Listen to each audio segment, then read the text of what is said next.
Un produit que vous ne trouverez sans doute jamais en quantité dans les rayons des supermarchés. Il fait pourtant tellement envie. Un antiride, paraît-il, très efficace. L'huile de pépins de figue de Barbarie est aujourd'hui vendue comme un élixir de jouvence, mais elle est aussi l'huile la plus chère du monde, 1 000 € le litre. Pour percer ce mystère, François-Xavier Ménage et Charif Souari se sont rendus au Maroc. Regardez. Elle pousse au bord des routes, en haut des montagnes. Dans des endroits parfois improbables, la figue de Barbarie se niche dans les cactus. Sa peau est hérissée de piquants et jusqu'alors, la seule manière de l'apprécier, avec des gants s'il vous plaît, c'était dans l'assiette. Ouais, bon. Mais pour Ashraf et son frère, la qualité première de la figue de Barbarie, désormais ce n'est plus son goût. C'est les petites graines comme ça, voilà. C'en est une. Elles sont tellement minuscules que... Ouais. C'est là où on extrait l'huile. L'huile la plus chère du monde et aux puissantes vertus antirides est en effet produite à partir de petites graines.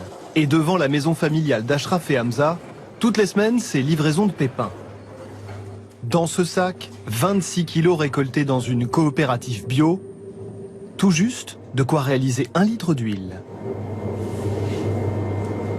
L'extraction s'effectue via cette machine. On ne dirait pas, mais l'appareil coûte 15 000 € et le résultat s'apprécie goutte par goutte.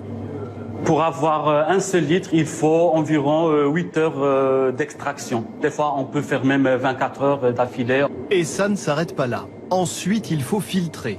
Une infinie patience est encore requise, puis repos pendant 4 à 7 jours. On résume, pour fabriquer l'huile la plus chère du monde, prenez 1 tonne de figues de Barbarie, ce qui vous donne 30 à 50 kilos de pépins, lesquels ne produisent au final qu'1 litre d'huile.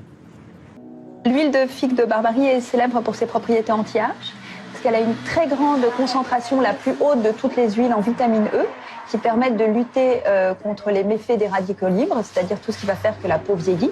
Un élixir, pour l'heure disponible uniquement de manière artisanale, et peu de chances que ça change. Même si cette huile est extraordinaire, je veux dire, ça ne pourra jamais intéresser une industrie. C'est trop compliqué.